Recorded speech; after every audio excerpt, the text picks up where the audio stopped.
Guthrie for 5 minutes. Thank you very much. Thank you, Chair DeGette, for holding this hearing on such an important issue. This committee has a long history of conducting oversight of the federal government's response to the seasonal flu. The flu is a leading cause of death in the United States.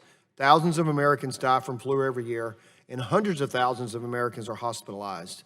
Last flu season alone, the CDC estimates that up to 42.9 million people got sick with the flu, up to 647,000 individuals were hospitalized, and up to 61,200 individuals died from the flu. Individuals 65 years and older accounted for 90% of the deaths and 70% of the hospitalizations for the 2017-2018 flu season. In light of this tremendous burden on our seniors, in February of this year, I, along with Republican leaders Walden and Dr. Burgess, wrote to the CDC director about whether the CDC is doing enough to improve flu vaccine coverage and to promote high-dose and adjuvanted flu vaccines. I practiced that word twice. I've already couldn't get it out. While we examine how to improve the response to seasonal flu, we know the best way to prevent getting the seasonal flu is to get vaccinated each season. If you have not already gotten your flu vaccine this season, please go get your flu vaccine today. Although the flu vaccine does not have the level of effectiveness of other well-known vaccines, it is absolutely better than doing nothing. The flu vaccine saves thousands of lives each year. The flu vaccine also helps reduce severe outcomes when someone does become sick with the flu. According to CDC data, about 80% of the flu associated with deaths in children have occurred in children who were not vaccinated. Moreover, a 2017 study showed that the flu vaccine also reduces severe outcomes in hospitalized patients. I have questions today on how we can continue to improve the flu vaccine. Preliminary CDC data shows that the seasonal flu vaccine was only 29% effective for the 2018-2019 flu season, the lowest it has been in a decade. For more than 70 years, most flu vaccines administered in the United States have been made through the egg-based manufacturing process. We have seen some innovation over the last decade, however, with the introduction of the new manufacturing technologies using a cell or recombinant DNA technology.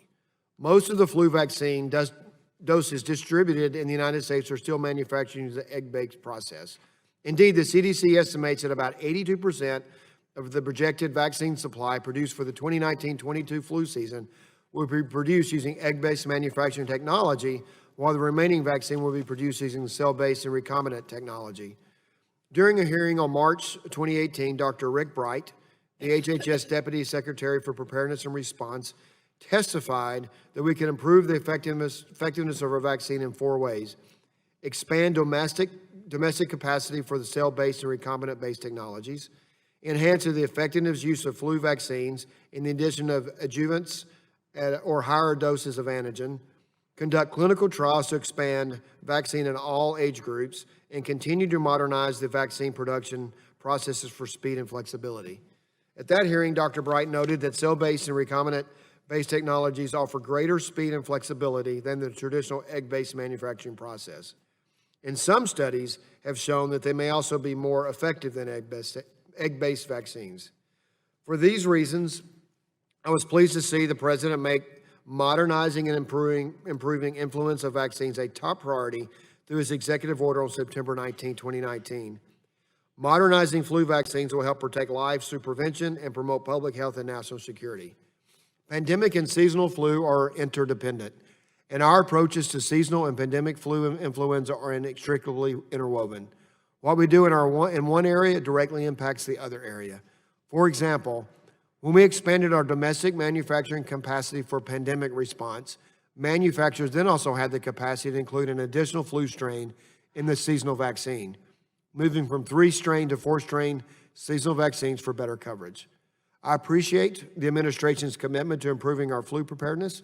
I welcome all of today's witnesses and look forward to today's discussion about how we can keep Americans healthy during flu season and improve our federal response to both pandemic and seasonal flu, and I yield back.